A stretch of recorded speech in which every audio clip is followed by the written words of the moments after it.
Like how Ryzeal is a very easy deck to play, and therefore choosing to play Fiendsmith Ryzeal over pure Ryzeal is a very easy choice to make.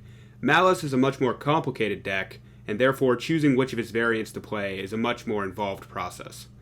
I've seen lots of talks about people choosing between wanting to play this variant or that variant for any number of reasons, so I wanted to go over my thoughts about each of the 4 prominent Maliss variants currently in the meta, and which ones I think are the best and which ones aren't quite so good. So I'm looking at 4 Maliss variants. Pure Maliss, Maliss with the Sky Striker engine, Maliss with the Kashtira engine, and Maliss with the Fiendsmith engine. The pure Maliss build is taken from a top cut at YCS Anaheim. Maliss Striker, this is my personal build, as this is the build I've been playing the most.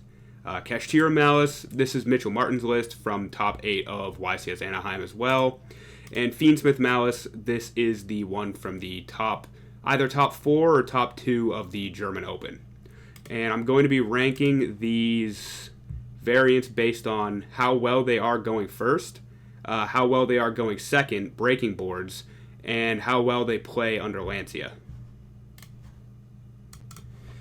So first up, we have the pure Maliss build, not running any kind of supplemental engine. Going first, I would say this deck is probably the weakest. The main benefits of the pure build going first are that you have access to a lot of non-engine space, as you can see with this build, playing stuff like Perulia on the main, got Ashes, got Imperms, you can see just generally a lot of non-engine. And this is the build that also probably can play Dimension Shifter with as few concessions as possible, because you're not playing any sort of supplemental engine that doesn't play as well with Shifter as the rest of your Maliss cards do. But what you gain here, you lose in a lot of other supplemental engines giving you extra ability to play through hand traps, which is one of the biggest draws of supplemental engines that people have been playing. So overall, I would just have to say that the going first ability of this variant of pure Maliss is not really the greatest. It's good, but it's definitely not the best, as you'll come to see. This build's going first end board is probably going to look very standard. Your most likely best case scenario going to be ending on Terahertz plus GWC with Binder set up in Grave. And that's a good board. It's definitely not a bad board at all. But when you factor in that the pure build is not the greatest at playing through disruptions, hand traps from your opponent when you're going first, I feel like this build's going to have a harder time getting to that auto win type of end board with Terahertz plus GWC. And you're also gonna, when you just end on that as your best case, you're kind of leaving yourself open more to the things that actually can beat that setup. Maybe something like a droplet on Binder when you do shoot the GWC and bring back Binder. Moving on to Kashtira Maliss, this is a build I'm more familiar with. For going first, I would say that this is a deck. This build definitely has better going first potential than pure. The thesis of the Kashtira engine is really to get you extra bodies with Unicorn and by extension Wraithsoph translating into just extra link material bodies for you to do plays off of. But the bodies that Unicorn really gives you can sometimes be a little awkward. Also combined with stuff like Birth being a brick. So it definitely feels a little bit more high risk, high reward. Because if you were to open Dormouse plus Unicorn, that's an extremely strong combo. But you can have certain situations where you open like Birth plus not really anything else. You go Birth and Dotscaper and Underground, and like that's a hand you theoretically could open that's just really just not the best. Another big draw of the Kashtira engine in general is that right now the Unicorn Rip from the extra deck is actually extremely good. If you're fighting the Maliss Mirror, the Unicorn Rip is going to come in very handy, because being able to hit a White Binder out of the extra is very important, or being able to hit a Access Code Talker is very nice, or being able to Cryptor, Red Ransom. There's so many good one-of targets in the Maliss extra deck, And even if you're fighting Ryzeal, Ryzeal is more likely to hand trap you than Maliss. So if you can get off the Unicorn Banish on your first turn, they're most likely only playing 2 Detonator. So you can just go Unicorn, rip the first Detonator on your turn, and then rip the second one on their turn. And if you can get into that position, that makes you very well positioned to win the match against Ryzeal. Going second, I wouldn't say I'm really a fan of the Kashtira engine either, because in engine, the Kashtira cards don't really help you break any of the meta boards that much. Like specialing a Unicorn or even a Fenrir into the Maliss board or the Ryzeal board really isn't going to do anything. Like, these cards aren't outing Detonator on their own, and they really aren't going to do that much into Maliss either, because you're going to special Unicorn, and your opponent's probably just not even going to care all that much, because by the time they've gotten set up, they don't care about just playing into the Unicorn Banish. So you can just take whatever you want, they just won't really care. Under Lancia is probably the biggest improvement for Kashtira Maliss. If you were to get Lancia'd with Kashtira Maliss, Unicorn plus any normal summon turns into Unicorn on field with Birth plus IP into SP, which is certainly, I would think that's actually, that's an end board that's a lot more achievable into hand traps, whereas something like Transcode into Terahertz is very, very fragile. This is still a little bit fragile, like there's no guarantee that it's going to go off, but it's certainly much more likely to happen through a type of hand trap. And also, I think Unicorn ripping plus the Birth interruption plus IP into SP, I think that might actually just be like a better end board than Terahertz, to be honest, in the majority of cases. But it starts to get a little more interesting if you were to go, say, Unicorn and then Rabbit is your normal summon, because you can go special Unicorn, Rabbit, and if you have that, you can set GWC off Rabbit, and then when you end on your opponent's turn, you would have Unicorn plus IP plus Birth plus GWC, so you could go GWC back the Rabbit, and then use IP plus Rabbit to make Binder. And then, of course, when you bring back the Rabbit, it would set GWC. But it wouldn't get the banish effect of GWC because you'd have to banish the Binder because it's your only Maliss on field and you set it that turn. But it would get you some pretty good follow-up if you were in a situation where you could do that to kind of help you going into Game 3 if you know you could survive there. Say if you have some nice non-engine you could do to stop your opponent for a turn. So under Lancia, Kashtira Maliss is definitely an improvement over Pure. But I'd still kind of only put it middle of the pack. I'm not sure if it's really the best variant that you could be playing if you're worried about getting hit with Lancia. Moving on to Fiendsmith Maliss, these are the variants where you actually start getting pretty well positioned and pretty serious, I would say. The combination, there's certainly some problems in this build. Mixing the Cyburst, Link Locking, Love to be Banished Malisses with the Fiend, Love to be in the Graveyard, Fusion, Xyz, Payoff, Fiendsmiths. But both engines are just so strong in their own, and the fact that one doesn't really lock you out of everything from the other, that playing them together is certainly an option that can lead to some powerful things. Going first, I would probably say that this build is the strongest, just because the Fiendsmith cards are so good at going first. You don't have to worry about playing around Nib. Like if you're playing Striker or Kashtira, you don't have to worry about your combos where you special Unicorn or Kagari first and then still get hit with Nib. Meanwhile, if you're playing Fiendsmith, you can just open Dormouse plus Engraver or Tract or whatever. And you can just do the Fiendsmith stuff first, bait out hand traps, like bait out an Ash on Tract, or if they let it go through, you just end off making a... I see this build isn't playing Caesar, but I would probably throw in Caesar. But you could just you could just make a Caesar, so now you don't have to worry about getting nibbed at all. And then if that does happen and you make it to Caesar, you could just normal summon Dormouse and then do the whole Maliss combo, one card, end on Terahertz GWC, but also just have Caesar. So I would say the ability of the Fiendsmith really helping the Maliss go first by being hand trap magnets, first of all, but also if it does resolve, just giving so much value with either like a Desiree for an insane Omni Negate, or Caesar to really insulate you from Nib.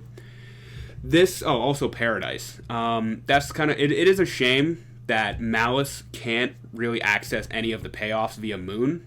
Like if you go, I can't really think of any way that Maliss can put 2 bodies on field without running into the link locks of any of the Maliss monsters.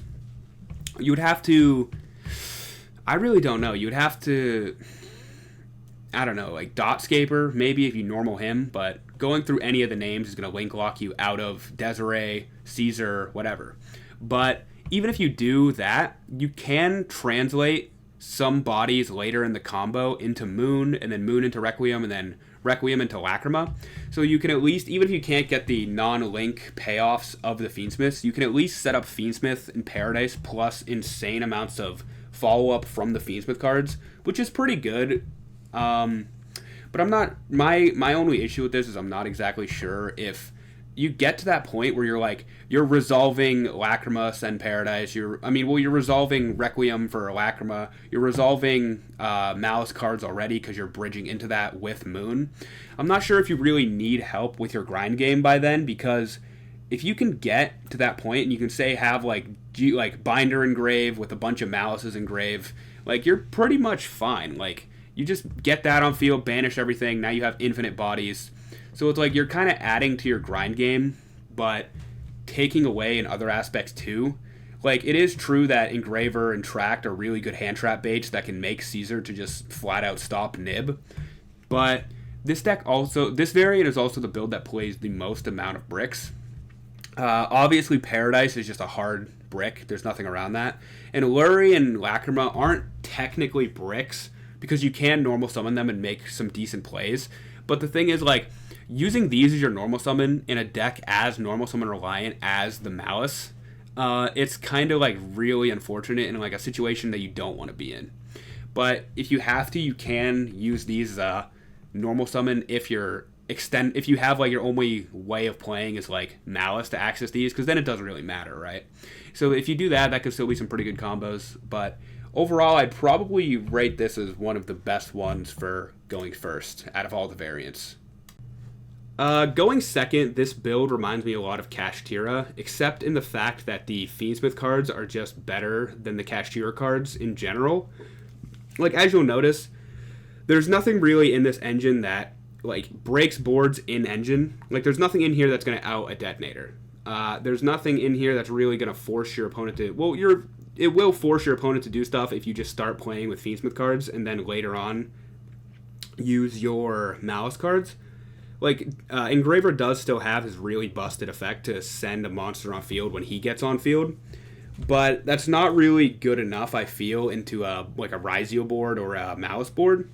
So combine that with the fact that, you know, obviously going second, your bricks get a lot worse. Like, if you were to open Paradise going second, say you probably side this out going second, but say it's game one and you lose the die roll and you open Paradise, it really, really, really stings.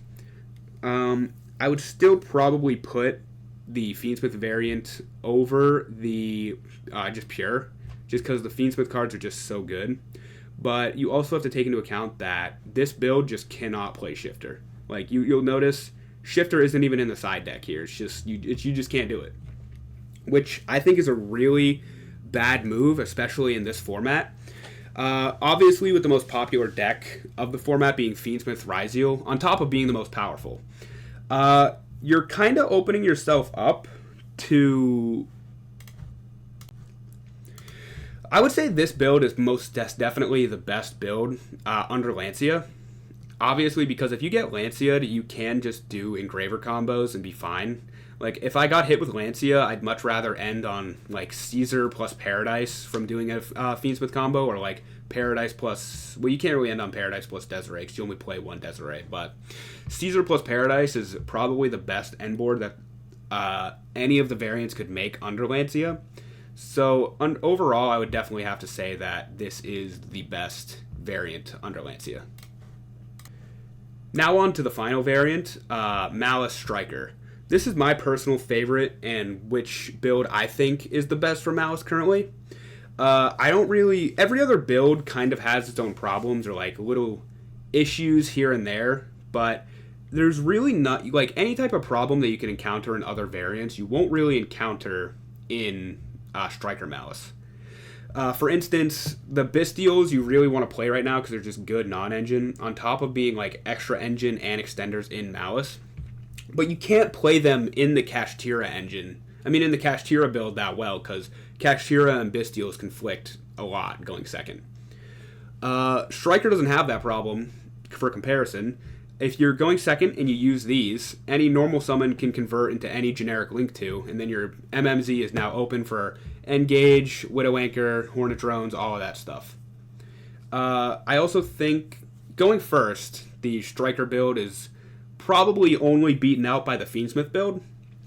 The opening Engage plus Mouse/Rabbit is a really good one-card combo, and as unlike other variants, it doesn't matter which one of these you open in the Striker build. Dormouse I'd still say is slightly better than Rabbit in the 2-card combos with Engage, but only slightly. Meanwhile, like over in the Kashtira build, Unicorn plus Rabbit is like a pretty bad combo if you think about it, because you're not really even gaining that much. You'd still have to go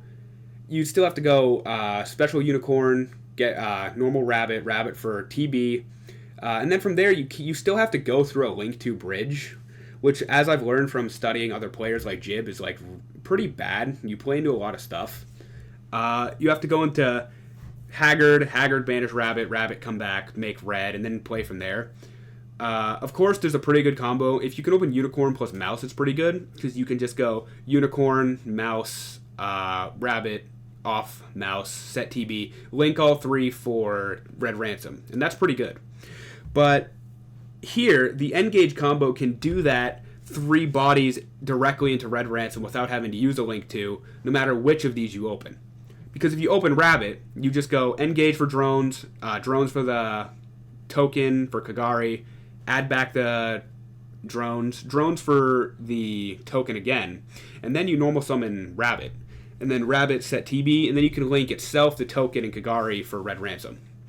But if you open Dormouse, you can do the same thing. You can go the same setup, get to Kagari, add back drones, but now you can just keep drones in hand, and then you can just normal Dormouse effect, banish Rabbit, come back, set TB, link all 3, Rabbit, Mouse, and Kagari into Red Ransom and play from there. So going first, I would say that this build is really only beaten out by Fiendsmith.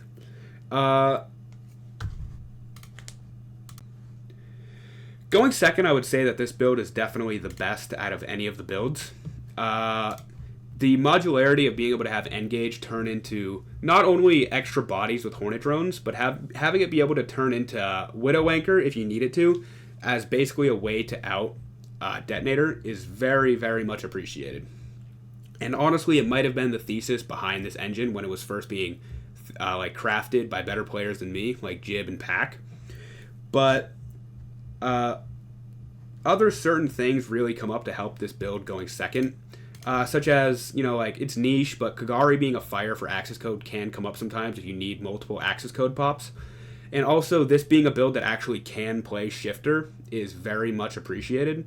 I don't think I'd put Shifter in the main in this format, but playing Maliss and not having Shifter at least in the side deck I consider to be a pretty bad choice, especially, as I said, with the most popular and powerful deck being Fiendsmith Maliss. You really appreciate having this card in Maliss. So overall, I would say that this build definitely has to be the best for being the only engine going second that actually has board breaking abilities in engine going second. It's very, very much appreciated in a deck that can struggle sometimes with going second.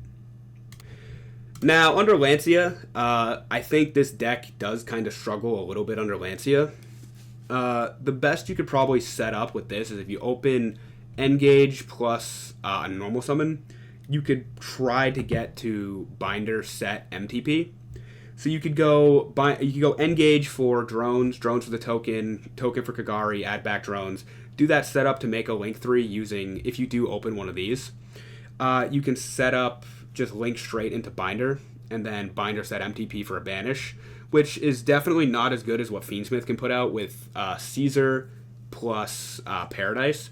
but it is definitely still a respectable end board. Like, you're still doing more than Pure would be able to do while playing around less stuff that Pure would play into with like transcode into terahertz. So overall, I'd say this is like a mid-tier, like middle of the pack variant ability to play around Lancia. Overall, if I had to rate the 4 variants of Maliss right now, I'd probably put first place as a toss-up between Striker and Fiendsmith. Fiendsmith, to me, has the best going first ability out of any of the variants, and has the best ability to play under Lancia out of any of the variants. Its going second ability is decent, but I wouldn't say it's the best out of any of them. Right behind that, or right next to it, would be Striker Maliss. I think Striker definitely has the second best going first ability behind Fiendsmith, and its going second ability is definitely the best, in my opinion. I think it's even better than Fiendsmith. It has a beat in that category. Its ability to play under Lancia is kind of mid-tier. It's not the best, but it's also not the worst. Behind that, in third place, I would definitely put Kashtira Maliss. The Kashtira cards, to me, smarter people than me have said it, but the Kashtira cards really just feel like an engine that's trying to accomplish what the Striker and Fiendsmith engine are already doing, but just not doing it as good. And the unique benefits that Cash brings to Maliss, like the Unicorn Rip and the the Birth Banish, aren't really useful enough to kind of bring that over other variants for those unique properties alone. I would say that Cash has the second best ability to play under Lancia, though, behind Fiendsmith. The boards that Unicorn and Birth can help set up with IP into SP plus Unicorn Banish are better than what Striker Maliss can accomplish with, say, your best case is probably just Binder Set MTP. But its going first and going second ability is just really suboptimal. Well, not suboptimal. It's good. It's just suboptimal in comparison to what I think Fiendsmith and Striker Maliss is capable of. And then in last place, I would say Pure Maliss is the worst. Pure Maliss is still a good deck. You can still play it. However, I just don't think it's the correct choice to play when Maliss struggles a lot in ways that supplemental engines like Striker, Cash, Fiendsmith really help with. Helping you play through hand traps, helping you go second in the case of Striker a lot. And the Pure variant really struggles with Lancia, like a lot. It struggles very much doing basically anything under Lancia. Overall, this has just been my thoughts about the 4 variants of Maliss and my general overview of each variant's strengths and weaknesses in this current format and for the upcoming format. Thank you all for watching and sticking with it, and I hope you have a good day. Hey, listen, you fucking redneck hillbilly. You ever goddamn call me again, and I will personally crawl through this cell phone and wring your scrawny fucking neck. Lose this goddamn number. If you don't, I swear to God, you will regret it for what's left of the rest of your fucking life.